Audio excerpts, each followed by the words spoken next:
All right. Welcome, everyone. We appreciate you coming out tonight. Communities of Sound, our panel discussion about Chuco Punk Rock, the history from like mid-90s forward. We have a wonderful panel. We especially appreciate the wonderful folks at Eloise for having us here tonight. I want to acknowledge and thank my co-conspirators on this grant effort, Ms. Margie Nelson Rodriguez. She is English professor and assistant to a special project assistant to the vice president. And then we also have Vanessa Camacho, a history professor at the Trans Mountain campus at El Paso Community College. By the way, our final portion of this grant is going to take place on Thursday, April 10th at the Rio Grande Cinema. We will be showing Repo Man, a wonderful punk rock movie. Am I right? Absolutely. And I also want to acknowledge our crew here from EPCC TV, as overseen by Carol Bartkeen. And then our audio guys, overseen by Max Sosa. You very much appreciate it. I will introduce the panel, and then I'm going to let them entertain us and talk us through some very important and necessary times that El Paso experienced over the last 25, 30 years. First, of course, we have Marina Monsivais, a DJ and entrepreneur. We have Bobbie Welch. Of course you can clap, absolutely. Bobbie Welch, concert promoter and supporter of local music. We have Tony Leal, Mexican-American musician and longtime veteran of the El Paso music scene. And then finally, we have Mr. Jim Ward, outstanding musician, good friend, and host here tonight. Thank you so much for having us, and I'm going to turn things over to the very capable and wonderful Miss Marina. Hi, everybody. Thank you so much for coming out. It's kind of fun to sit on a panel or to moderate a panel with some of my oldest friends and mentor. So this should be a fun conversation. If you all have any questions as we're talking, I think that's fine, raise your hand or, or whatever, like we can keep it casual. Because part of that, since we are so close to each other, it is a little awkward to ask you guys questions that I know the answers to.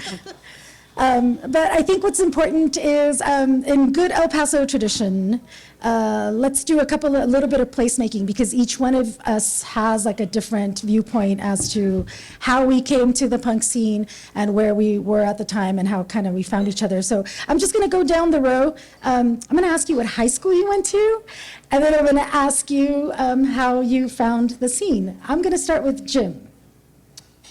El Paso High. 1994. Class of. I found punk rock when I was about 12 years old. I'd gotten into skateboarding. Somebody gave me a Subhumans record.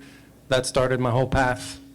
Once I sort of discovered Discord's records, that was kind of my big sort of gateway, and that was like kind of when I knew it was for life, probably. So 12, 13, Subhumans, and like Pixies, Dead Kennedys kind of thing, and then straight like Fugazi on, basically.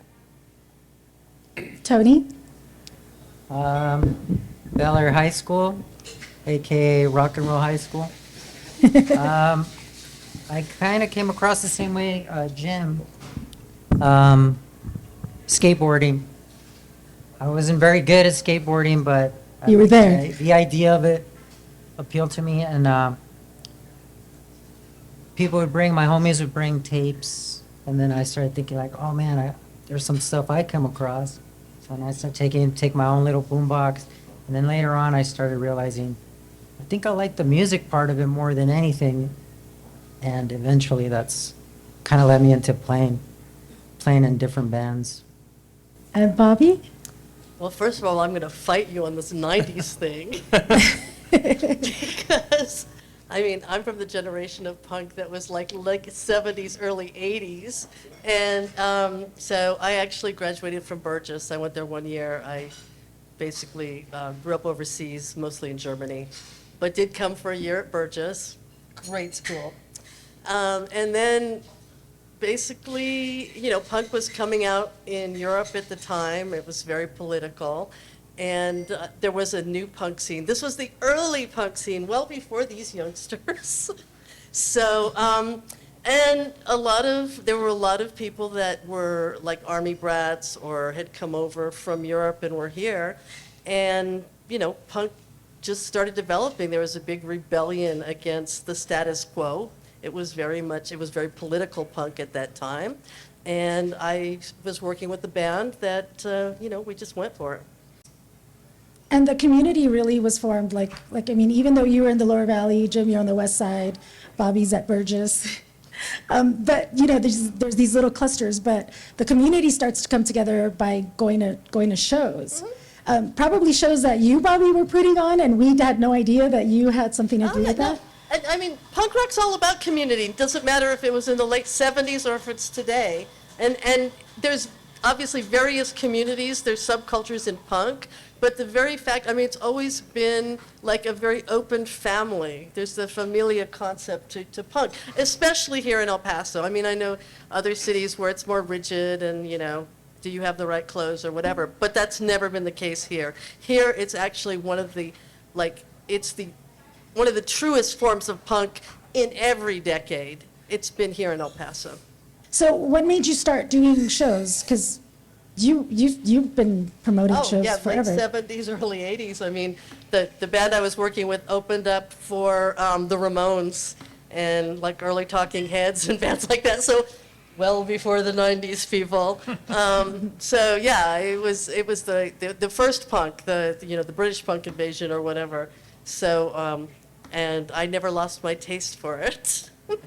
But the show part, when did you start actually saying, okay, well, I'm going to put together? Well, back then, we did. You just decided. Yeah, well, the scene. There were a lot of different musicians. You had a lot. The Lower Valley was always a really an absolutely fertile ground for the punk movement. Even back then, I have friends, so many friends, and so we were all playing here. It was so weird because there weren't any natural places to play. Right. It was DIY before DIY back then. There weren't even Kinkos or anything. So yeah, I know it was really different. But there weren't really places to play, and punk, it looked kind of dangerous, and it wasn't really big here. So you really had to sell yourself to Chinese restaurants and discos and things like that to get some play. And, I was the salesperson, so I would have to go out and be like, yeah, we've got this band. No, they're not going to break everything, whatever.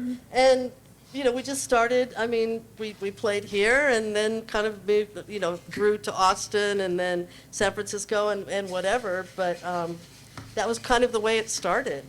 And Tony, in the Lower Valley, I went to, I don't know how many punk shows in backyards, but it seemed like that's where shows were happening. Oh, yeah, definitely, yeah.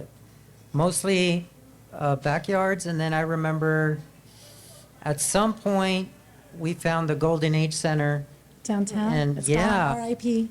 And for $100, they would, $100 deposit, they basically let us do whatever, as long as nothing got broken, which I don't know how many shows we had there were.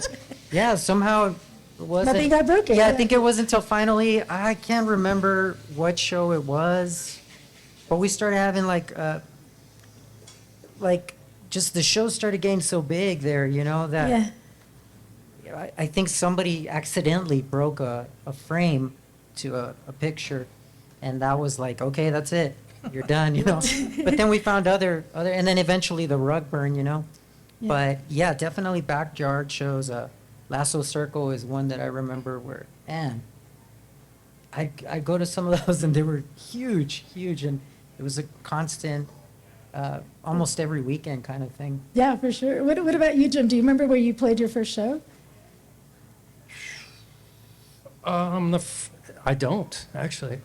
I played at El Paso High when I was maybe a sophomore, and we would just kind of same thing, play backyards or, they were doing shows at what was the taco place? I can't remember. The rock and roll taco? No, so Oh, sad. Alejandro's. No. Not Oh, that. yeah, but yeah, there too. Mexican Yeah. The one like in the spot behind it, right? Remember Yeah, the yeah. pizzeria downtown? Yeah, pizzerias. Pizzeria, too. Yeah. After hours. What taco place? Come on, I'm Chinese wondering. restaurants. We did a lot of Chinese restaurants No, after for sure. hours. I don't think I ever played a Chinese restaurant Oh here. my gosh. At the Ichiban, Ichiban. Northeast. The Yeah, DJ those are gigs. fun Yeah, shows. Japanese. Mhm. Oh, yeah, they had shows too. Yeah. Yeah, that's right. Oh, what the fuck is the name of that place? Now Can't you got me remember. wondering, like, what taco? We'll put a pin in the taco place, but we know what was happening. But along those lines, Brian and I met on Wednesday to talk about like, okay, well, what were you meeting Campus at home? Queen.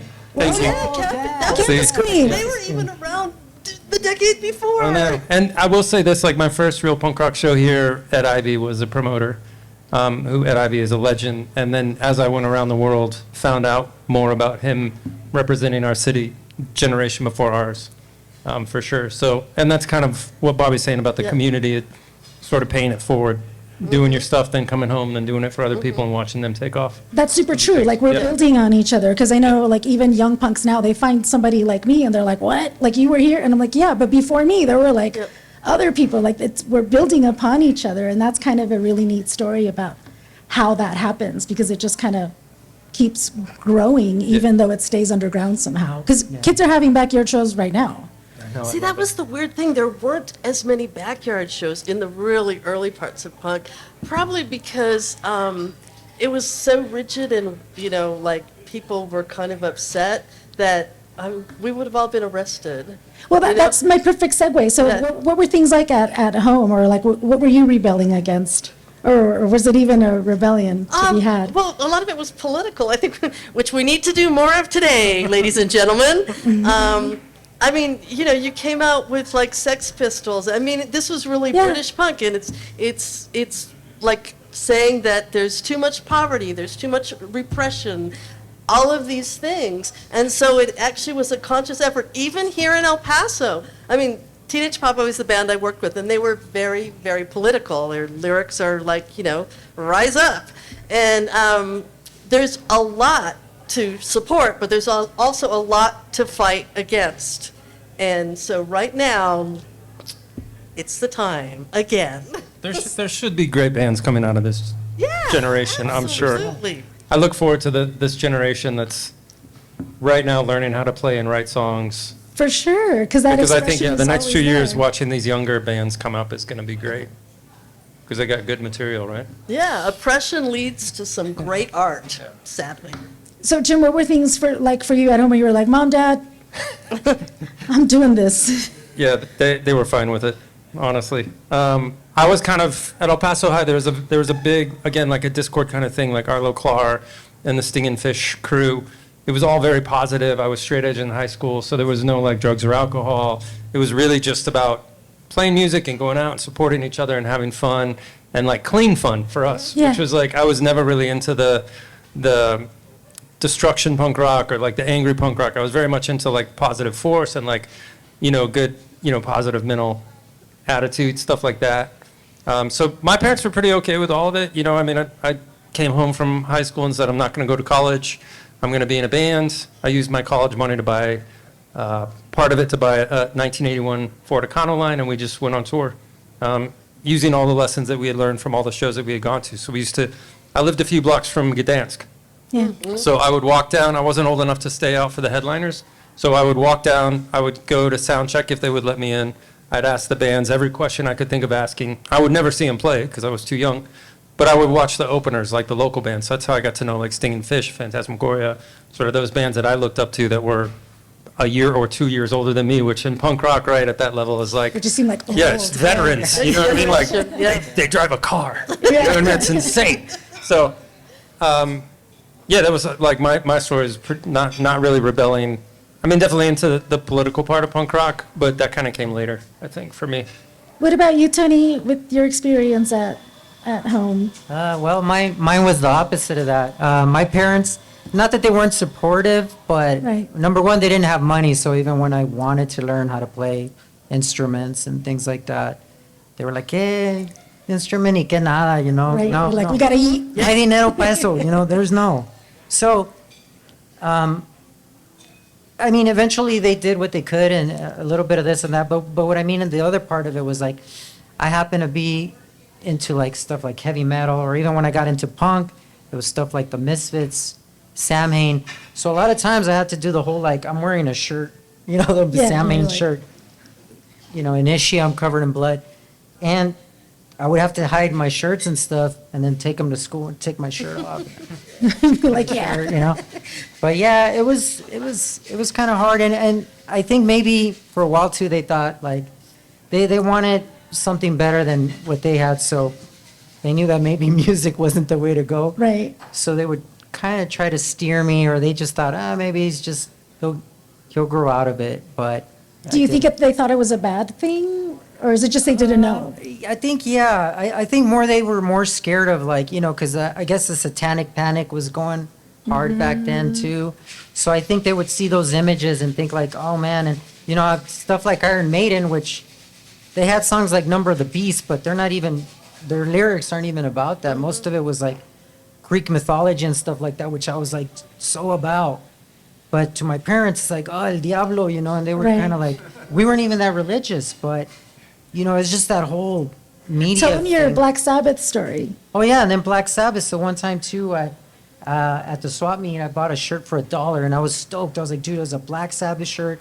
I was excited to wear it to school. I got it for $1, and it was like a cutoff, you know, but the image was a baby. It was Black Sabbath Born Again. It's a baby with, like, devil horns, you know? But I wasn't even looking at that. I was just thinking, like, dude, Black Sabbath, I'm going to be able to rep them. I'm going to feel cool. And my mom saw that. She was doing the laundry or something. She saw that, and I disappeared the shirt. I never saw it. Never saw Did it. you get to wear it at least once? I think I wore it once, like, with my aunt, because she was, like, 3 years older than me. Yeah. So we grew up kind of like brother and sister. And she was all, like, you know, she taught me all of that stuff. Like, you know, she hit me to, like, The Doors and Black Sabbath, Iron Maiden. She was all about that. So I felt like a real kinship with her. And sometimes she would hide my magazines for me. Like if I bought a circus magazine, you know, with like Yeah. Motley Crue or whatever, I'll hold them for you. And then when you come stay, like you know, it's underground. go stay at my grandma's, and I'd be like just soaking it all in, you know.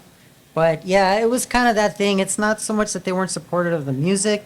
I think they thought like, he's going to go down the satanic route, and then we The might devil's have, going to get him. yeah, maybe another Richard Ramirez. I don't know. Right. I have no idea. I've never to this day really sat down and like, what was it? But It was Yeah, I think because they they just- loved you. That's I true. mean, of course. there it is. She hit it right on the head. Can we talk about like, and I don't think it's a versus, but there's definitely a difference between like Lower Valley punks and the West Side punks, right? I'm gonna give it to Bobbie because I think you can describe it since we have a West Side punk and we have a Lower Valley punk right here. I was in the middle, so that bridged the gaps, but I think Bobbie can kind of describe it.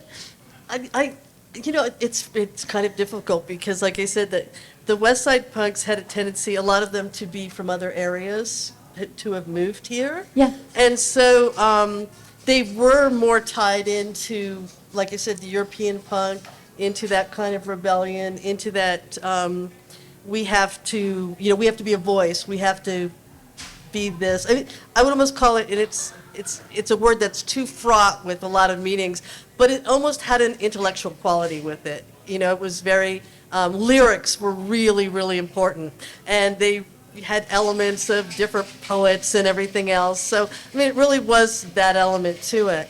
In the Lower Valley, there was a whole lot more heart, you know, than, I mean, one is almost head and the other is heart, because the bands from the Lower Valley came out of it with like this, I mean, this rootedness that you really don't have if you've moved, this rootedness and this family. I mean, I'm so envious of what you just said. Yeah. Because that family that permeates it, that El Paso, like I said, it's your root, it's your home and all of that. And so that, like, it comes into a different kind of punk. I mean, it's not like totally against punk. It's a punk that's more organic, that like expresses the beauty of, for one, our city. You know, it's Right. not all like this intellectual, that's bad, let's tear it all down. But even the intellectual punk was still rooted in here. It is, but you know, the Lower Valley had. I mean, I like my friends. I have friends in Sacred Heart and all, and just the whole, you know, all of the visuals and the. I mean, even the Catholic Church got pulled into some of their lyrics and everything, and that was a part of like cultura, theirs. It was very, very different, and even the sound was different. I mean, you could really. I'm so not kidding. If you can ever find it, it'll all be on vinyl because you know, DVDs didn't exist. You can listen to a band and you'll basically be able to tell which area of town they lived in. So. But they're all equally valid, and And I would say there was, especially in our generation, it was all good natured. Yeah, absolutely. It was never Yeah. us versus them. I think there was like some, like joking with each other, like a little bit of like friendly banter, like we would be the whatever and they would be the whatever. But always at the same shows, always playing the same things, always had each other's back. Yeah. And I will say this, when we go around outside of El Paso and talk about El Paso, I'll always say that one of the best things about growing up here and being in a band was that we all went to shows and we all played together. There wasn't one like emo scene or like squatter scene or crusty scene or whatever, metal scene. So you would have a show with like a full-on like double guitar harmony shredding band, right? And then you would have like some like sort of folk punk thing happening, and then like kind of like a Lower Valley, like a heavier band, and then a West Side kind of goofy whatever. All of us would play together, all of us would hang out together, all of us would make music together, and we'd all swap, right? So we'd all be in each other's bands at one point or another, just kind of whatever. And I think when you get to bigger cities and those scenes are big enough to be insulated, it gets different, right? Right. So you go to Southern California, you're like, oh, you're a ska band, you only hang out with ska bands, you only play ska shows. And I think, right, when you started touring, we would go and play any show anywhere matter. we could, and they would always say, well, like, you don't really fit in. I was like, none of us are going to fit in. Like, nobody from our town's going to fit in anywhere. Because we don't have that sort of insular thing going. Yeah, Yeah. actually. Yeah, I go saw- for it. Get closer, Tony, so they can hear you. I saw Jim do a pretty punk thing back then, more than a few times, but it's on the subject of that where, you have a ska band, you have a metal band, you have crust punk, whatever you want to call it. And then there's Jim gonna do Self with an acoustic guitar. I used to make and I'm fun like, of him dude, how, from Self by himself. yeah, I'm like, how is this gonna go for him? But he would do it, and I'd be like, damn, all right. And the show Always went felt for- supported, though. Always felt Oh yeah, supported. no, we never had cliques. Yeah. I mean, there's no cliquishness at least in the music in this city. So it always did flow. I mean, no matter what you sounded like or where you came. I mean, yeah, everybody played together. Especially, when I started, it was such a small scene. Honestly, you grabbed every band possible to put together a bill. And I'll say this, too. Like, being in the city, sort of, it's the community that's playing and thriving is usually under 18, right? Because a lot of kids are graduating, they're moving away to school. So we would sort of recycle every couple of years. There'd be like a really big pocket of bands that kind of got their shit together and were like making music and playing shows, and then like graduation would happen and like 3 of them will go to UT, right? Or like 2 of them will go to UCLA or whatever it was. So we would have, our city was like kind of constantly recycling that energy. So it'd be like so-and-so's little brother's doing shows at that house now. Oh, okay, cool, it's back on, right? And then the next generation would happen again. It's always kind of this like young, fresh stuff. So I think that the hindrance to that is that there's some incredible bands out there in America where the core of those bands is from El Paso, but we're not getting that credit, right? Austin's getting that credit, or New York City's getting that credit, LA's getting that credit. But if you read the interview, 2 or 3 of them are from El Paso. And so I always try and remind people of the bands that are from El Paso that are just living other places, and hopefully they'll keep doing that as well. Yeah, and keep talking about it. Well, yeah, I mean, that was happening even, in the early punk, because you have all like Tito Lariva and David Saucedo and all the, I mean, then they go to LA and all of a sudden they're characterized as LA bands. But, I mean, the core started in El Paso and a lot of people moved. It was just, honestly, you couldn't make a living here. So Yeah, it's upsetting. when you had to do adulting, you kind of had to move out. Although I will say, when I started touring like kind of full time, I would tell every touring band that I met, move to El Paso. Because they're like, well, I'm living in LA and we can only tour this amount of time because it's so expensive to live here. And I'm like, then don't live here. Yeah. You know what I mean? Like, True. if you want to be on the road, be on the road. If you want somewhere to live and be on the road and have somewhere, then go to a city that's inexpensive, that will support you. I don't think anyone ever did it. No, But you guys did it, and like that. no, I mean, I don't think I ever got anyone to move here. Oh, right. I tried, though. I tried. But you guys both were in touring bands, and like, I mean, we'd see you working at Village Inn or bar backing or whatever. You take off, come back either to that same job or a different one. Usually a different one. It's really different, yeah. Definitely different, yeah. But I mean, living is easy. I mean, if you're going to be gone most Yeah, of the I time. feel like our math equation was like 1 week of work equaled 1 day on tour. So if we were here for 6 weeks, we would sort of save up enough money to go out for a week, and then we'd come home, and then everybody would like, you know, get whatever job they could and do the same thing again. So yeah, lots of Village Inn, Lots of lots of villages. Village Inn. Yeah. I don't want to ask the woman in punk question to Bobbie, but maybe one of you guys could help, because we have a role to play in the scene. And generally, we were the paper pushers, concert promoters. I was the one that made sure that everybody got their applications into South by, photos, bios, that kind of stuff. But I'll have one of you guys explain what the ladies did in punk. Who wants to take it? Well, I mean, besides being in great bands, like There's that too. Laura and Sarah, some of our greatest. Good example. I think there's not enough women in bands. We have a rock camp strictly for that reason, is to try and get this younger generation to build that community. It's so much easier for the boys, and I think that sucks. I definitely benefited from it, but it does suck. So you end up, me and Christina have been together 20,000 years. And she was in the scene. She was taking photos. She was, you know, running the clinic with us. We were opening record stores. We were doing everything that we could to just be part of the community. So yeah, what I love about punk rock, honestly, is I never really saw that gender gap, other than there's not enough women in actual bands, because I think it's just hard, you know. Yeah, I'm going to just say that, like, year after year, I'm asked to judge a battle of the bands that, you know, and it's wonderful for me, honestly, because I see all these new bands in El Paso. But every year, I'm like, where are the women? I mean, I will Yeah. go, there will be 10 bands. Luckily, I usually get the finals. And, you know, out of 10 bands, there may be 3 women. Last year, not only were there only, like, less than 5 women, but 2 of them were just on there to, like, hold a tambourine or, you know, look good in a dress. They weren't real players. And that is ridiculous, because women play every bit as well. Women write music every bit as well. Women are just as angry and powerful, and they do great lyrics and all of that. And yet there's always been such a horrible divide. And I always talk about it, but honestly, I don't know if I mean, I know that you know, I mean, yes, Girls Rock Camp does, and I've seen some of the bands that come out of that, Yeah. and that's fantastic, but it's not enough.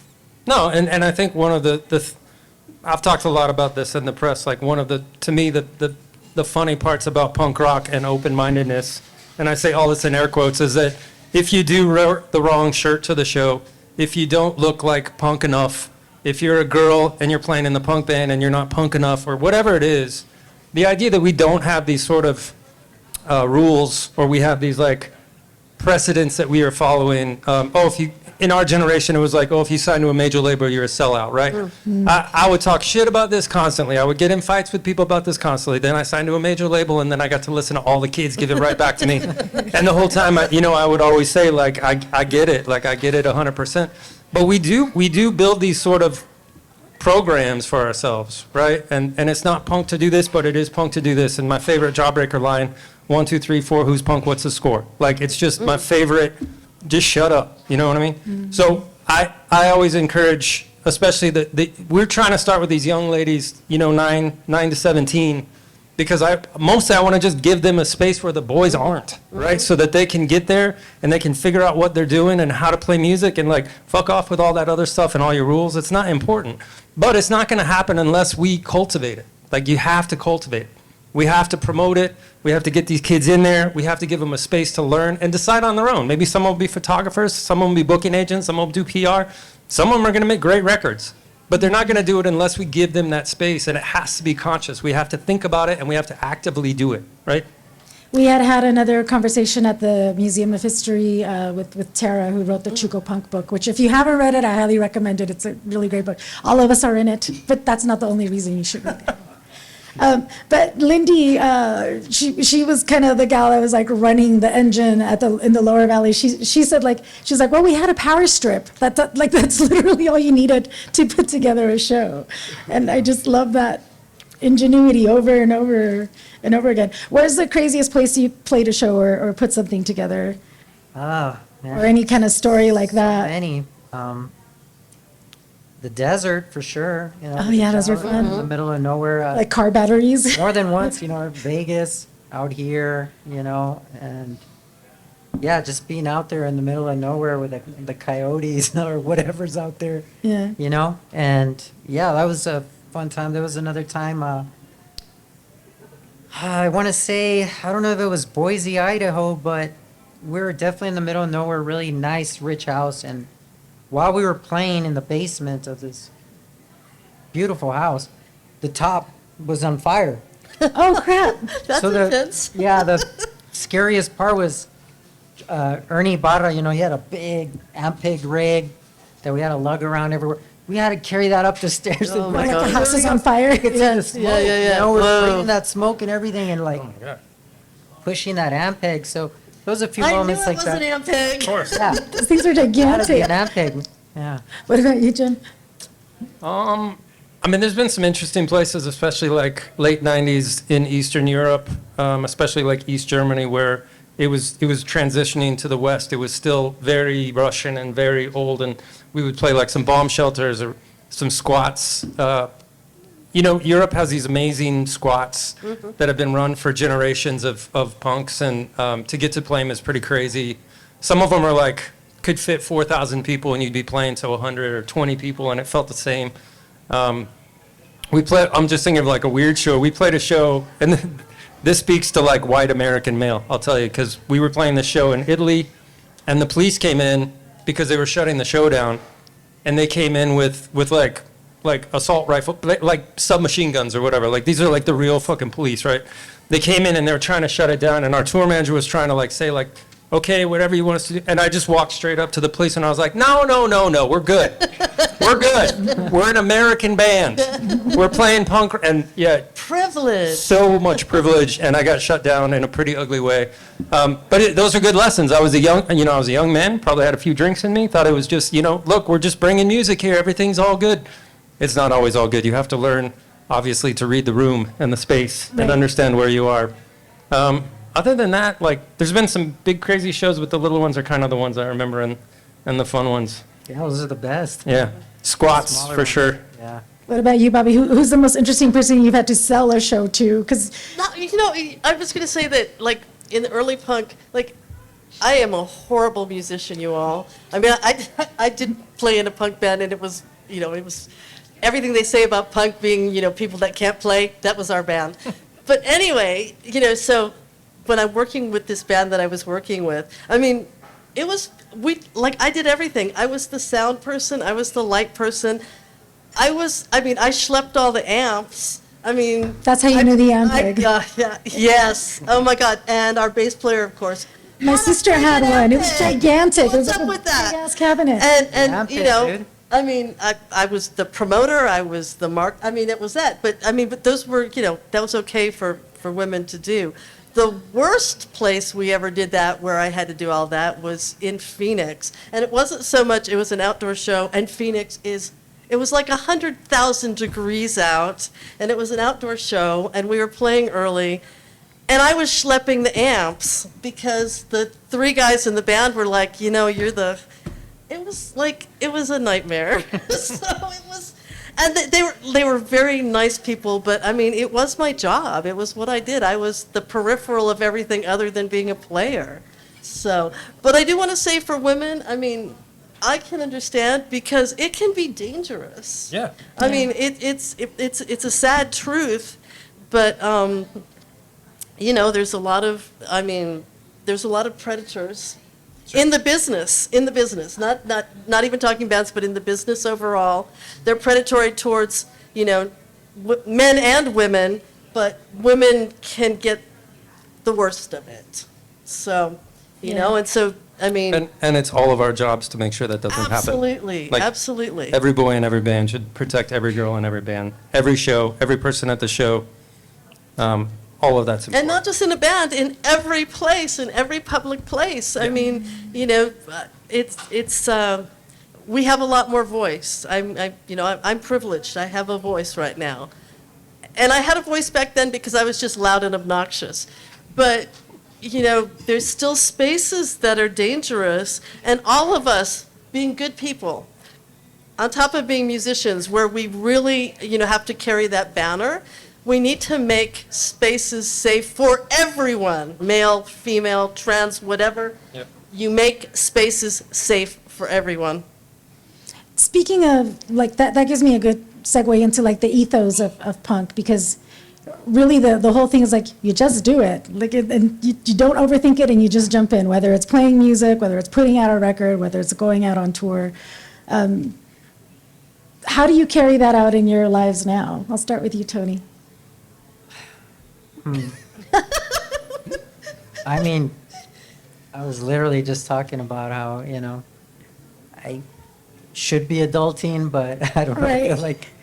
I feel like a lot of stuff hasn't changed for me. You know, I feel like that punk ethos permeates almost every aspect of what I do. You know, Yeah?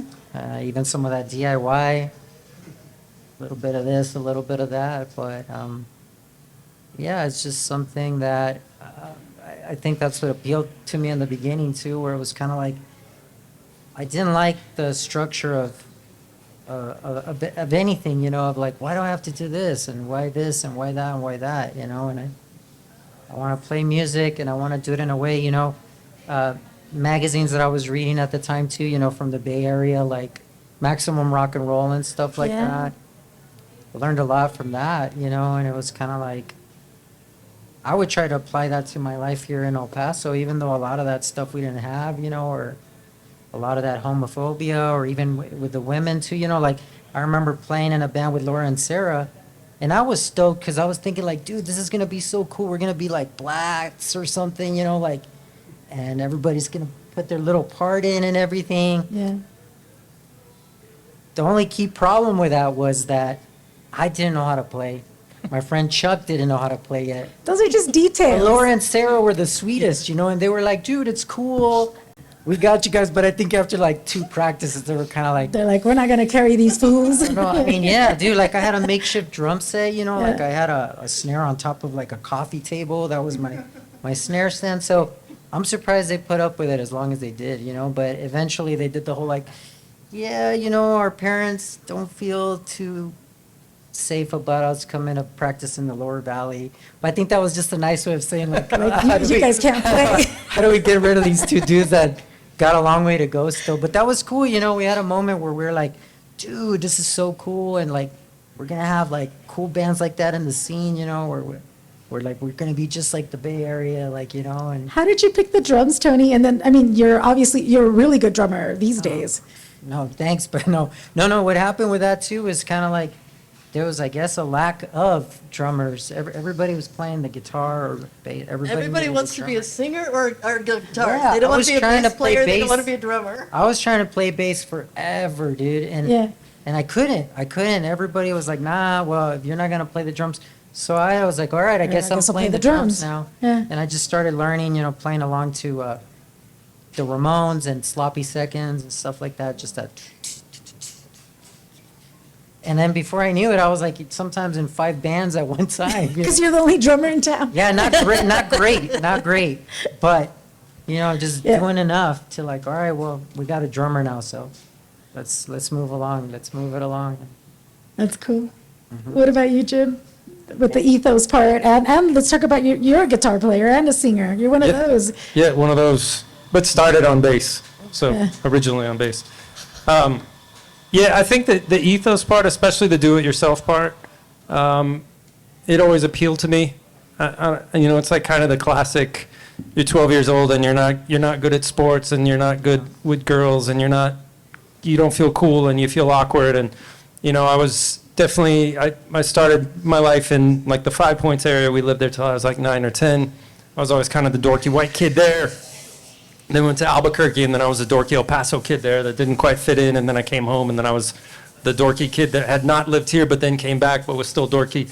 And I think in punk rock, it gave me just sort of the space to, like, if I wanted to make a fanzine, I could make a fanzine, and nobody told me that I couldn't. I mean, maybe some people did, but it's kind of my favorite thing about this community is that if you tell someone that they can't do something, I can pretty much fucking guarantee they're going to do it. So if you're like, you can never be in a band that goes on tour, okay, watch this. You know what I mean? You can never put out a record, okay, watch this. Because I think the theory is that you got to be on a major label, or you got to be as big as Guns N' Roses, or you have to be a shredder if you're going to be in a band. Like, no, you can just be in a band. You know what I mean? You don't have to be great at it. You don't have to be the best singer. You don't have to be the best drummer. You don't have to be the best guitar player. You just have to be you. And then I think that's, to me, the ethos of punk rock is why this building is here. Not the building, but why we have a restaurant. You know what I mean? We have a restaurant because we wanted a restaurant that served the kind of food that we have. We wanted somewhere to get, actually had a meeting with Bobbie on a Sunday, and we wanted to get a beer, and the only place to get one around here was Applebee's. Oh, yeah. And I was like, fuck Applebee's, we're going to open a place. So we opened a bar a block up. You know, and that's just kind of, I think this community lifts people like us up because we can do whatever. I mean, and you're going to fail, right? Like, things are going to go out of business. You're going to have a record store, and someone's going to literally steal every record in there while you're closed. And then you're done. You know what I mean? But you learned a lesson and you did something, and then you move on to the next thing. And to me, that's my favorite part about the ethos is that you can do it. Anybody can do it. That's true. Bobbie?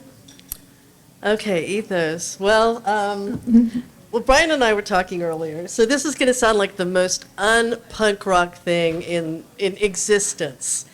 But I'm the chair of the El Paso County Historical Commission. That sounds really dry, right? Yeah, that's like, but what I do, I strongly believe in representation. If representation wasn't important, then people currently wouldn't try to be eradicating it. They would not be trying to take everything that is not them down.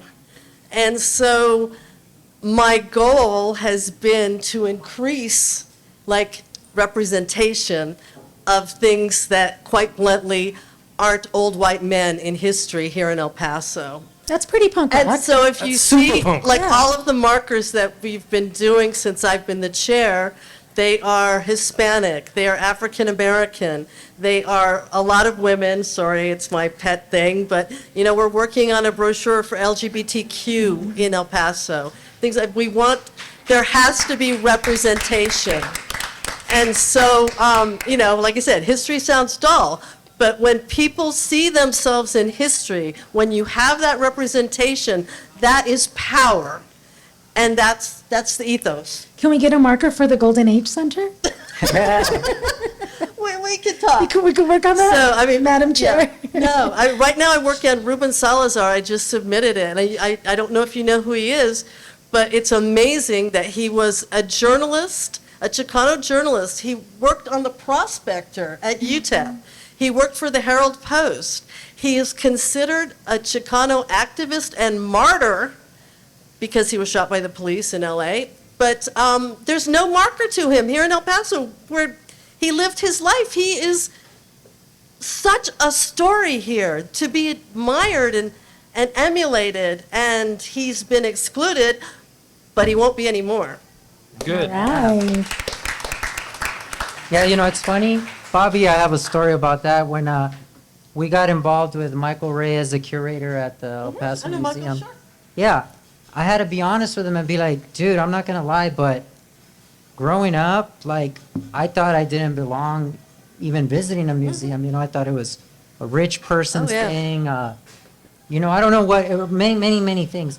So to be there and like, it felt a little like, I don't know what the word is, but it was definitely awkward. And he's like, no, yeah, I understand. He's I think it was kind of systemically, it was kind of set up that way in the Sure. beginning.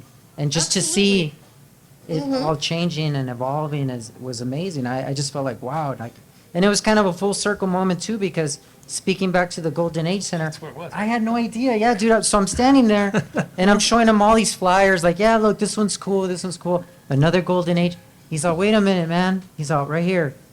The address.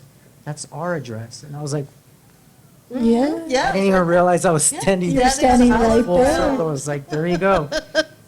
Anyway, you just reminded me of Yeah. that little tip. No, I mean, like, spaces are powerful. But that's a Space- lot about what this is. I mean, there's a whole grant. The Yes, college is spaces funding take it. history Yeah. into the future.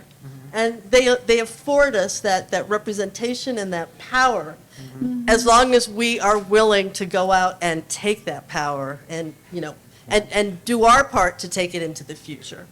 Yeah, I mean, Punk's in there. I was like, what?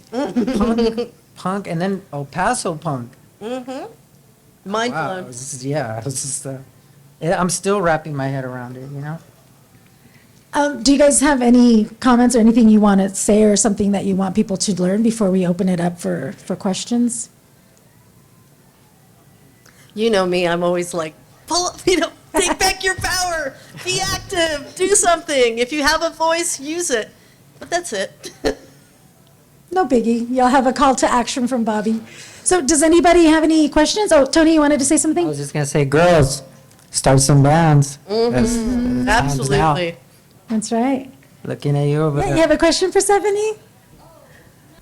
So, as a promoter, I'm just kind of wondering, what were the very first punk bands here in town that made you think, okay, yeah, we have something here, that there could even be an audience here, and what were they like? Do you mean bands from here or bands that were touring? From here. Okay. Oh my I God. think all of us would have our own answers. on that Yeah, one, for because, sure. Like, I mean, there was, for you, go. no, I mean, obviously I worked with a band called Teenage Popeye, but there were bands, there was the Ups, there were a lot of bands. I mean, any band at that time that came out and was working, within the punk scene really had a lot of dedication because it wasn't easy. And so every band that I saw, I mean, I was in love with every one of them. I really was. I know that sounds stupid, but they were all different, and they were all like powerful and representative. But let me ask you guys this, because there's always bands that are bigger outside of here, and it's not until they're big somewhere else that they get the attention at home. I think right now, like Late Night Drive Home, right? They're huge. Yeah, they're like huge selling out outside. everywhere, and they played a few shows here in El Paso. They're gonna come back home, and then it's like, okay, it's sold out, right? They played at the Plaza. It wasn't packed. It wasn't like anything. But they're big outside of here. There's another band, I can't think of what they're called, but they're kind of more doom, and they're playing big shows out there, and nobody from El Paso is talking about them. But Jim, you lived that, so let's talk about that. Yeah, we would constantly talk about, obviously, we'd start every tour in El Paso. And in 1995, it was the first time, and I will go back, I want to make one little Yeah. note on my parents being supportive. So about when I was 17, and my dad, I tell this story all the time. My dad said, "You're going to be in a band, be in the best fucking band you can be in," and allowed me to like use our money to buy a van and go on tour, and we would run out of money every day, and I would call, and they would Western Union. This is back when Western Union existed, and we would be on payphones. And it wasn't until, and I mean, I've told this story in interviews for 30 years, whatever it is. And maybe 2 or 3 years ago, my dad finally confessed that he said that because he thought if I did it once, that I would get it out of my system, and then I would go to college and I'd be a normal guy. You're gonna be a dentist. So I told this story for years thinking that my dad had this foresight and was so supportive and awesome. He's like, yeah, honestly, I just thought you'd fucking get over it, and that would be it. But I will say, when we would leave on tour, You say we, you mean at the drive? yeah, at the drive-in, when At the Drive-In would leave on tour, in that 1995 tour, we booked 6 weeks of shows. It was the biggest thing that any of us, I think, had done. I was 18 years old, and the very first show was at the Attic, and not one person came, not one human being came to see our band that night. So we sat there with our stuff on stage, and nobody came. And so we just put it in the van and we left that night. We didn't leave the next day like we were planning. We just like drove off at whatever it was, midnight. And then we went on to play to people. You know, some shows had 2 or 3 people, some had 20 or 50 or whatever it was. But I think, yeah, obviously to your point, we were not big in this town. We were playing to 1,000 people in LA when we were playing to 100 people here. And then you get into the weird, they think they're too good to play. You know what I mean? There's a lot of weird stuff in punk rock. If you get successful, you're shitty. And then Yeah, it gets super weird, and then there's politics involved, et cetera. But yeah, I think there's If you can support. I think everybody playing shows deserves respect. Absolutely. It's super hard. It's super, super hard to do this. Even when you're fortunate, like us, to be able to do it and make a career out of it and play around the world, it's incredibly taxing. It's super hard mentally. It fucks up your family. It's hard to keep relationships. All that stuff is true.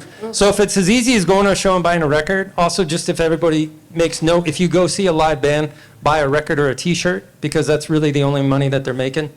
We are glorified T-shirt salespeople at the end of the day. That's how you support. And also just be nice. That's like the biggest thing is, be nice to touring bands. It's hard. Yeah, I get at the drive-in question a lot where people would come up to me and like, man, how were those shows? But I was like, well, you want me to tell you how they were? It was like Jim, Omar, Cedric, Tony, and Paul in the place, and maybe you might have like maybe 7 punks out, but they're all outside. They're not paying. They're not paying the $3 to get in, $2, and maybe you drinking 40s or something, and then that's what it was. And then you could hear them playing, but everyone's outside. I mean, minus a couple of people maybe. We also made, I think that also that we were built to play to nobody immediately, right? So when we would go out, I always tell this story too, like when you tour from El Paso, if you're going to play a show, you got to go to Phoenix, Albuquerque, Austin. Those are really your 3 choices, right? Yeah. By the point you get to Phoenix, you might as well go to LA or San Diego because it's the same distance home. And if you're in LA, you might as well go to San Francisco. And if you're in San Francisco, you might as well go to Portland. You see where this is going. So bands from here, like now that I have friends that are, like grew up in Jersey and they're like, oh, we toured, right? For years. We would go play Friday and Saturday night in Boston and whatever. And I'm like, whatever.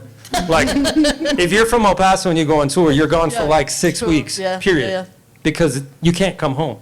And that also builds up your like bands from this town are tougher than other bands. That's just the truth. We play to nobody. We tour all the time. We make no money. But we're built to do it, I think. Like El Paso's such a tough town. Like, we're still a frontier. We're still pioneer people. I believe this. And I think that when we go out, this is why I always say El Paso's important, right? We come from here and we support each other. When we go out into the world, we're tougher and we can do better. Yeah, all the cities I lived in, I felt like I had a body armor at that point, so Yeah, because you've been there, we're done playing that. and it'd be like, dude, we got this. It's cool. Like, it's not. But it definitely gave me this, like, I felt like it gave me some kind of an edge. I don't know what, but 100%. No, it does. Something And I think about, other like- people from outside see it. They do. That's what Bobbie's saying. Like, the Yeah, hearts of yeah. their bands are from El Paso. Henry Rollins has a saying that's like no mileage, no credibility. Yep. And everybody coming out of El Paso has mileage. I mean, he even, when he was here, he was like, yep. So, It's the real deal. Yeah. Yeah, and an addendum too to my parents' supportive. Jim just reminded me. Yeah, bring it up. There was a few years later where my parents, however they did come together. They pulled a loan. They got me my second drum set. It wasn't my first drum set. First drum set I bought from Philip Heimer with a credit card. Somebody gave me a credit card. Like, what? First thing I want to go do, Phil's like, $500, man. You're like, done. Let's do it. But later, my dad, he financed the drum set for me. We went out to New Mexico because everyone was trying to sell me a Mapex here in El Paso. I was like, dude, I don't want a Mapex drum set. So I went out and bought a Sonar kit. My dad helped me out. The only mistake I did, but again, my dad was just, dude, get something nice, like, all right. Did you get a whole rack? Like, did you I don't get- know. They did some custom thing, with like, the dude sold me this, like, it was unnecessary, Yeah. but whatever. My dad wanted to do it. I was like, all right. And yeah, that was my first, like, actual kit that, like, got me through years and I still have it. But, yeah, so they were eventually, Yeah, they and came as far as I know, around. you don't have the devil Yeah, it in wasn't you. that they didn't, but you know what I mean? I think how Jim was saying is, like, they're hoping that, like, music's cool, but, maybe. That okay. credit card Yeah. thing you were saying, though, that's exactly how we started pressing records. So when I was in Oh, school, yeah. like, the credit card companies would be on campus, would be like, we'll give you a credit card, because I don't know. And so, like, I signed up for a credit card, and that's the first thing I did. We started a record label, and, like, literally, Communal Heart? like, yeah, Communal Heart, and then started pressing records. Like, that's what I did with my first credit card. Dude. Any other questions? I'm just going to throw in, even though I am ancient, had parents also. And they weren't happy either because, I mean, I was supposed to either be a philosophy professor or a lawyer. So, running away with punk bands, but it was because they loved me. Also, they thought it was a phase. Whatever. Yeah. They grew to love it. Well, but you are a philosophy. We've all learned so much from you. Yeah, but not the way my parents were thinking exactly. In practicum, it's been great. Anybody else have any questions out there? Thank you. First of all, Tony, love you to death, dog. Love you to death. J-Dog. Greatest drummer the scene's ever seen. Wonderful. Jim, I had a question for you. So, being 16-ish, 17-ish back in the day with much more hair than I have today, my friends and I were obsessed, okay?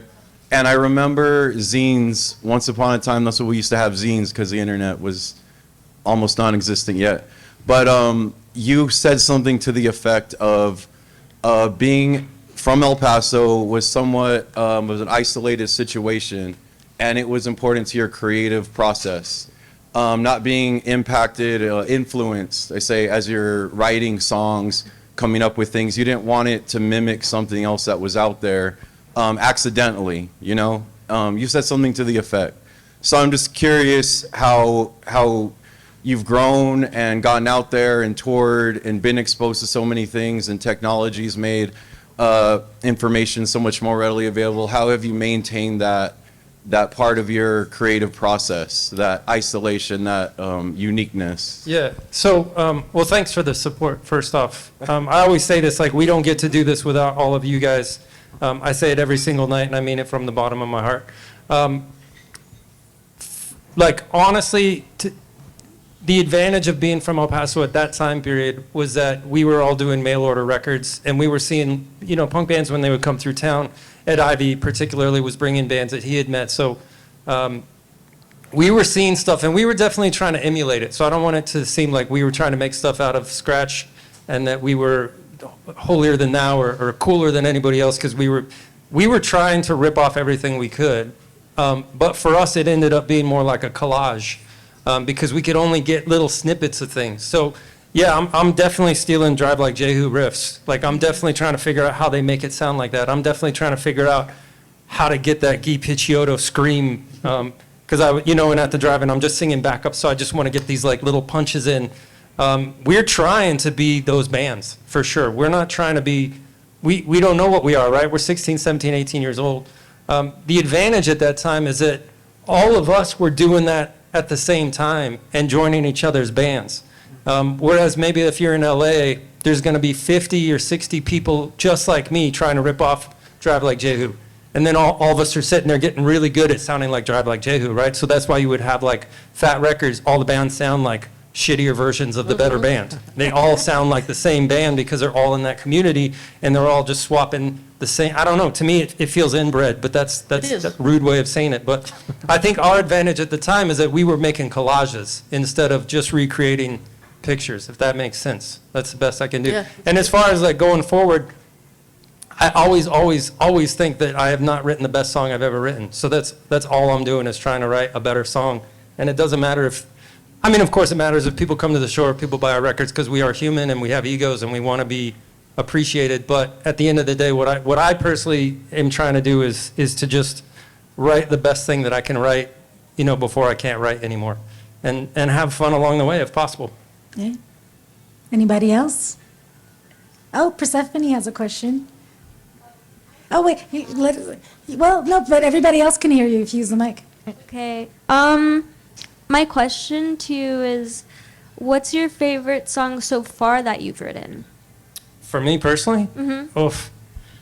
It's such a cheesy answer, but I haven't written it. It sounds like bullshit, but it's true. I can never, like, I'm right in the middle of making a record. Like, we have 30 something things that we're working on right now for the next Sparta record. There will be 10 songs on that record, maybe 12 at the most.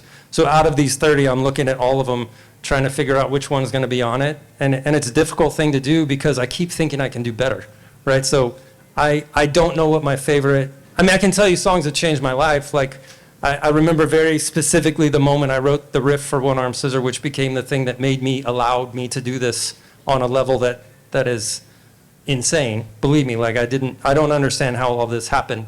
But I remember that moment of writing that riff at practice and thinking like, well, that's pretty good. You know? And then Cedric was sitting on the drum kit and he started playing the beat that is the beat on the chorus. And we just played that for a minute. And honestly, it was like, that was pretty good. Let's do something else. You know, so I think I love what you're asking. And there's stuff I'm proud of for sure. Most of the time it's when people come and tell me that this song means something to them. That's sort of my favorite thing to hear. But as far as like writing, I haven't written it yet. Maybe tomorrow, maybe tonight. So how do you call 10 songs out of 30? You're going to have to do it. Oh, it sucks. It sucks. And it changes constantly, and then everybody in the band has an opinion, producers have an opinion, and you just hope that you make the right set of songs. You know, you just hope, I think. Yeah. It's funny how, too, it's always that song that you wrote, and you're thinking like, oh, it's pretty cool. It's a pretty cool idea, and then that's the one that everybody, like, it resonates with everyone, and that's the hit. Yeah, whatever reason. And if people knew what that formula was, Uh-huh. then they would be, I don't know what they would be, the richest person on earth. I don't know. If you knew what, people always ask, like, what's the trick or what's the secret or what's the whatever, and I always just say tour. That's it. Like, what's the secret to all this? Tour. Because one, that will weed out everybody who doesn't really want to do it because it sucks. It's super hard.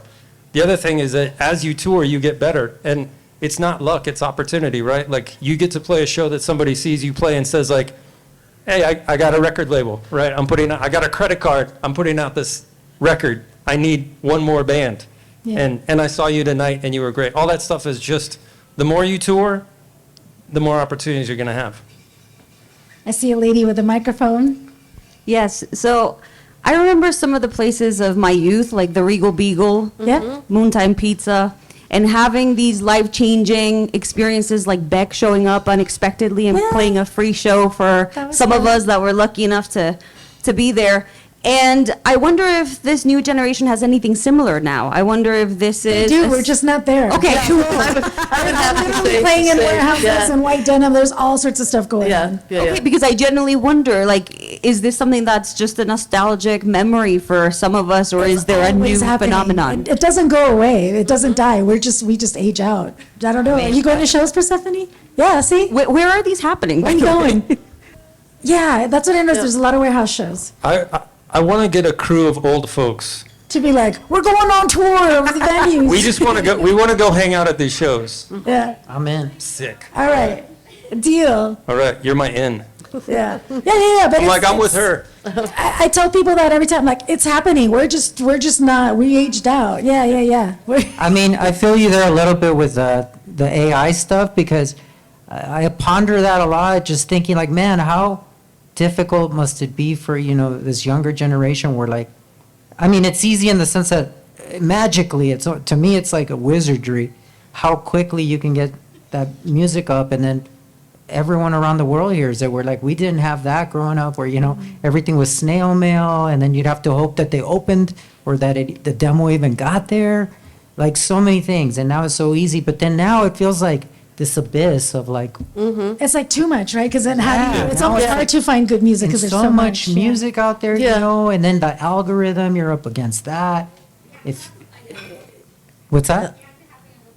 Yeah. Okay. That's the key. Wow, that makes me happy, because, I worry about that a lot too, where I'm like, man, how much, if it isn't already hard enough already, and then there's that, and I'm like, Yeah, I was just going to talk about AI also, Go because ahead. what Jim said is, to me, the very reason that, AI and art are incompatible. And I mean, visual arts and music and everything else, because it's a recycling machine. That's all it is. There's no, this is the better song that's going to come later. It can make no better song. It's just putting together pieces. I have a friend who says, anytime anyone asks him, like, remember when a computer wrote like an Oasis record or something, And he said, can you believe this computer wrote these awful songs? And he says, yes, I can. I can believe it. I can believe that a computer wrote awful songs. Yeah. Because it's just regurgitating information it already knows. So don't worry about AI. Yeah. Also, what's his name from the Eagles said, I'll worry about AI when it can throw a TV through a window at a hotel, Oh, yeah. Also true. which I kind of love. There's stuff we can do that AI can't. Joe Walsh. Anybody else? Oh, we got one right here. I have a question for you. How many bands they have in El Paso right now How many bands? that you know? Oh my gosh, well, the Battle of the Bands that I just was a judge for, there were, and it's not just El Paso, it's El Paso, Juarez, and a little bit of Las Cruces. There were 100 bands. Nice. Yeah, all different genres. Some great, some sucked so bad you wouldn't believe it. Sorry, but it's always true.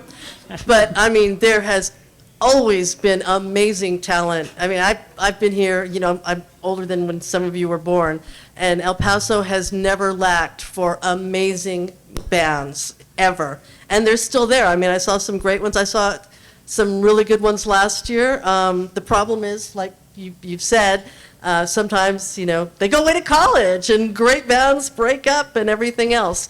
But we've just never lacked for amazing music here. Thank you. Any other questions? Oh, we got one right here. Hi, I'm just curious on what you guys think the future of the punk community is, because I know that you guys are talking about your generation, how you guys didn't have like the easier access. Like we have the internet, and we go out a lot. We find stuff online. There are Instagram pages, Facebook pages. You hear it from one person, then everybody knows you. So where do you think the future of that is going? Because I know it's very similar to how it was back then, like it never changes. But with the rise of technology and the future rise of technology, and I know we're talking about AI, where do we think that's going to head for us here? Who wants to take this one? Well, I think punk's more immediate than that. I mean, I think that these are tools, but to me, the essence of punk is always going to be community and family and things coming out. So these are tools for getting people together. So, I mean, they can, I don't know, the worst thing about it is that they can lead to some separation and some, you know, and then like the live music scene really suffers because of that. But at the end of the day, every time I go to see a band, like it speaks to me like in my rib cage, not really myself, but it's there. And I think that experience cannot be replicated by anything other than live music. You just cannot get that. And because of that, I kind of think of, I mean, this is, again, going to sound stupid, but it's almost like a religious experience. And I think that being human means your soul seeks for religious experiences, whether they're religion, whether they're art, whether they're music. And so we're always going to be jonesing for that for us. And so it can be a tool to get us together, to get us to see something, to, you know, whatever. But I don't think, and that will, once we're there, we'll start building those communities. We've built them decade after decade after decade. I mean, to be human is to have that. And so I don't see it'll change somewhat. I don't think it'll ever end. Yeah, I think as long as you go to shows, like you learn something. Like, Yeah. I'll go to any show. I don't need to know who's playing. I just go because I'm going to learn something.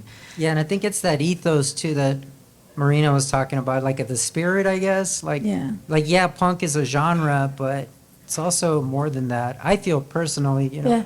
and it, like I was saying, to this day, I kind of still steer my life that way, you know. So I don't know. I have a feeling that spirit will remain regardless of. I think you know. stay curious and you act on it. Yeah. That's the key. Yeah, absolutely. I think also this community particularly is built, pardon the pun, it's built to spill. Like we're meant to, it's meant to fall apart and rebuild. There's no destination for this community in particular. I think maybe there's some generations or some genres of music that have a real destination, like commercial pop has you know, they have their leaders and they have people that aspire to that. And I think punk rock is kind of meant to be like when it gets big, it falls apart. Mm-hmm. It happens, it continuously happens in bands. Like the band gets big enough, it falls apart, starts over again, regenerates. whatever. So I think in our community particularly, it will just be this kind of, there's always going to be a backyard show. There's always going to be a kid who thinks he's punker than that kid. There's always going to, like, it's going to just continuously, like, we're going to be too old. We're not going to be cool anymore. There's going to be somebody that's whatever. And that's kind of what I love about it, because we're not aged out by any means, right? We can still be part of it, but watching it, I mean, my niece and nephew now have a punk band in San Antonio that's going to play here in a couple of weeks, and I'm going to be on tour. I'm bummed, but they think that they fucking invented it, and I love it. It's great. Because they're just like, they have no idea that we all have done this forever, and it's cool. It's cool to see them be like, yeah, you wouldn't get it. And I'm like, okay, cool. All right, maybe I would. And there's a concept in art and music that everything old is new again. It is cyclical. It does come back, okay? So I mean, even if you look at, I mean, any genre in music or whatever, I mean, it'll go, disco, or, I mean, it'll come back, it'll go and it'll flow, and punk. So, but it just won't end because it's part of the human spirit, I really believe. It's spiritual. Yeah, 100%. Can each of you share your favorite El Paso punk rock scene story or experience? Well, it's not my favorite, but it's one that comes to mind because we were talking about Jim. Yeah, so I started a punk show in Las Cruces because they have a true college radio station. So we ended up serving as like the bridge to the scene. So like any touring band would stop in there, play, and then be like, okay, go see them either in El Paso or Las Cruces. So at the drive-in was like, I mean, in my mind, they were blowing up. So we're like, let's have them come and like play live in the studio at KRUX. Humble. So they show up, they plug in, like they're touring, they're playing like shows to 1,000 people in California and everything, and I was like, this is going to be great. So they tear up the studio in the best of ways, and then they have like a whole box of CDs that they're like, hey, anybody who wants a CD, come on down right now, we'll wait for you, we'll give them out. Not one person showed up.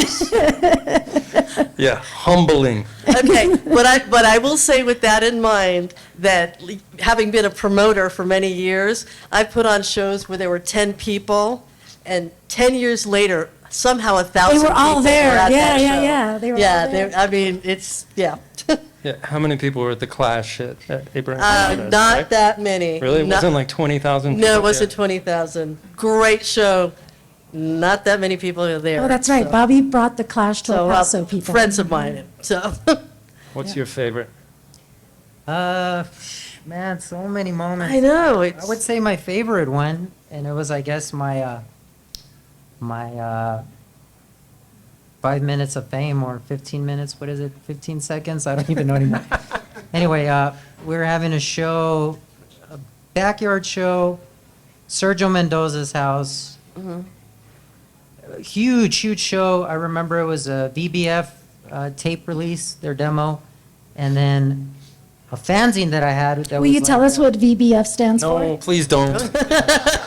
You can ask him after. Please don't. You can ask him after. After. And then a fanzine I had just finished, Ode to the Misfits, because again, they were like a huge influence on me. But anyway, the show got so out of control, the cops came, raided, I mean, insane helicopter, the whole thing. And then the part that was funny to me is after it all happened, it made the news, it made the news. I remember everybody running, scattering about, some were getting caught by the cops, others were jumping the wall and everything. The news comes on and my fanzine's on there, but they're talking about somebody else's fanzine, which is Alex Martinez, which he had a real punk fanzine. We're at everything like how to steal electricity Yes. to, be the first to kill a cop on your block, all that kind of stuff. All the that, need to know stuff. Yeah, but somehow they got that mixed up with my zine. So my zine was on there. I'm like, dude, did anybody even read it? No. But it was on the Apparently news. not, right. It was my zine, but they're talking about Alex Martinez's zine, and it's Misrepresented. crazy. Yeah, and then of course there's my parents again, like, what is this? I'm like, dude, no, it's not that. Is this before or after they bought you your drum kit? Oh no, this is way before, way before. But yeah, I just remember thinking it was a great, amazing show, up until that point where like somebody called the cops. Dude, Serge's mom was she had the kitchen window where it was like the concession stand. Oh, I remember that. Dude, she was selling like shrimp cocktails. I remember like, that. everything from shrimp cocktails to, Nachos. Coca-Cola, Yeah. nachos, DIY. name it, but it was an amazing. I felt like I was like at a legit venue, legit venue. It's all happening. The bands are all here. Everybody sounds amazing, and then the cops show up, and then my fanzine makes it on the news, but for all the wrong reasons. But yeah, that's a moment I remember that. Still to this day, I think back to it, and I'm like, wow, crazy times. What about you, Jim? I'm thinking about this show. What's the church by Bassett Center that they were having shows? At the San Juan? St. Pius? St. Pius. St. Pius. Oh, yeah. So St. Pius was doing show, and this is always the way this works in the community is like somebody has an in with somebody in power. Like somebody's like, oh no, it's because my mom works with so-and-so and he's going to let us open. And you're like, okay. Yeah. And that's why they would change so often, right? Because you would do that and then somebody would break the frame Yeah. or somebody would steal something or whatever would happen. Is it the Rancid show? Yeah. Oh. So but my favorite part of the Rancid show, so there's this kind of like unspoken rule when you play for a national touring band, obviously you don't cover one of their songs. That would be insulting, right? The unwritten rule is that you also don't cover one of the songs from their former band. This is something that all of us know early on. Yes. You should know this. John Lloyd, you should know this. Yeah. So Rancid comes. Rancid is members of Operation Ivy. It's their first tour, I think, ever. And they play St. Pius. And for us, this feels like a big deal because Op Ivy was like a huge band for us. And to have them in our town in their new incarnation, nobody really knew what Rancid was about, nor how big they would get, whatever. So John Lloyd's band, and I can't remember who it was, what the name of the band was, played an Operation Ivy song. Yeah. And everybody in the crowd was like, fuck. Dude. Because you know what's happening in the Rancid room, right? Yeah. Everyone is like, God, this city sucks. Blasphemy. I don't know why that is still to this Dude, day he one of was my so- favorite. He was so mad that he literally told me to fuck off on the mic. Like the very first thing when Rancid went on, Tim Armstrong let it be known, like, fuck whoever that band was. It's like, fuck you. Like, That would be John Lloyd. yeah. John Lloyd. But I was thinking the same, like everybody was. Everybody was like, how could you? That's blasphemy. And we do, right? We all kind of represent each other, so you don't want your homies to make fools of our entire city. That was a huge show. Too. That was a huge show. Huge, Yeah. huge show Yeah. at the church. Bobby? Well, I think my favorite show, and it wasn't just a punk show, was probably the Mujer Festival. Oh, that was so much fun. Tell people what we did. It was amazing. Basically, it was Musicians United for Justice, Equality, and Respect. Respect. That was it. Mujer. And so we put together a lot of different bands from, mostly El Paso. But you should tell them, because this is when the femicides in Juarez were like they were at their peak. And so we put together this festival that had double stages. Well, actually had triple stages because it had an inside stage also. So we had a lot of punks. I mean, Jim played, and we had more Latin stage. We had inside. We had modern dance and poetry and. We had bands come from Mexico City. Yes. The girl band. Yes, we the did. surf So band, we yeah. did. We had. I think there were 15 bands total. Yeah. But it was an amazing event. I mean, Marina and I were there doing what I always do. We were like putting chairs and tables down. I literally moved a stage from Papa's Cantina because they gave us a stage. We were to- schlepping. Yeah. Yeah. We did a lot of schlepping, but the show came off. All these bands were wonderful. It was not just music, like you can tell because of me and Marina. There was a lot of outreach. So we had a lot of nonprofits there tabling, on issues and everything else. So it was great music. Everything about it was like wonderful music with a lot of information and everything else. And we generated enough money to fund the women's shelter in Juarez for slightly over 6 months on that one day. But, So- well, I think Sparta, you guys were on tour and you came back. Yeah, we're on tour with Weezer.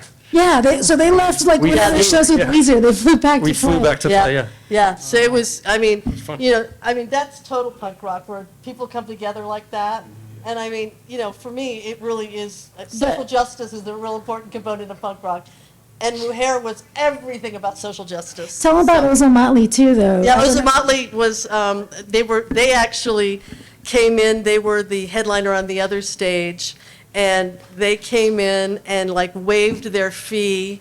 They basically, which, touring bands don't do. Every time you see a touring band, I hope I'm not disillusioning anybody, but they're, playing for a benefit, they're getting paid. And they're probably getting more than, I know. Not all of them. It's awful. But they're probably getting paid more than, like, if it wasn't a benefit. I mean, I know this for a fact because they're getting a one-off date. They're probably getting up to 10 times as much as, as if they weren't playing a benefit. But Ozo Motley waived all of that. I mean, they came in on their dime to play this show. We only we had some hotel rooms and we got I picked him up at my mom's. yeah, van. some food and things but so, I mean, they also are real strong social justice warriors, and as well as being great musicians. And, they did it on their dime for this cause. And as long as I've been in the business, and I did you too. I mean, come on. But you don't see that very often at any level. And, that was show beautiful, yeah. is going to be the show that, like, I'm never going to forget. That was beautiful. Did we waive our fee? Yes, you all Okay. paid your They fees. flew back in. They were playing with Weezer and flew back to play. Everybody waived their fee, and we did. I was really stressing about that. No, you I was okay. You're like, wait, do I remember? Like, shit, Okay. are we terrible? Everybody waived their fee. We had bands coming in from Chihuahua. We had dancers coming in from Mexico City. 100% of those 15-plus entities waived their fee. Yeah. Well, that's That's punk rock. yeah, but that's because of you guys. You know Well, what I mean? that's also because it's a strong music community and a strong punk rock community. Yeah. All right. Any final words? Do we want to just wrap this up? So we're going to play records. Tony brought some records. Jim brought some records. I brought some records. And we're just going to play our records and hang out. So y'all are welcome to do that with us too. I think that'll be fun. Oh, Brian has adulting things to do. Yeah. I just want to remind you all on Thursday at the Rio Grande Cinema at the Rio Grande campus at EPCC, we'll be showing Repo Man, refreshments served, and if you have it's so punk rock, the mic goes out. If you have a young woman in your life between the ages of 9 and 17, Yes. and you want her to experience probably one of the most transformative educational experiences I've ever been witness to, please consider sending that young woman to Jim and Christine's You Rock Music Camp. I've been in education for 25 years. The amount of learning that I saw and the level of self-confidence that I witnessed was transformative. I believe it's happening in July. It's happening in July. Also, if you don't have a young lady that you would like to get involved, please give us your money. This is my number one job, is to ask for money, and I really want your money. I really, really want it. Because it's, when you get to see what this does, just to give you like a real quick thing before we go, these young ladies come, they say what instrument they would like to play. We pair them with other people, we put them in a band. They learn an instrument, they write a song, they form a band, they perform it live, all in a 14-day period. And I've seen it 2 years in a row, and it will blow your mind. It will blow your mind. It's my favorite part of the year. It refills everything that is cynical and shitty that I feel about the world instantly. These kids are amazing. So if you have a kid, if you don't have a kid, and you want to give us money, hit me up, I'll tell you how to give it to us. Please. It's also tax write-off. So it's urockep.org. I believe. If not, I'll tell you right now. Yeah. Thank you all so much. Thank you, EPCC. Thank you, everybody. Thank you for hanging out. Brian, Bobbie, Jim, Tony, everybody else. Appreciate you all coming out. Hang out and hear us play some records.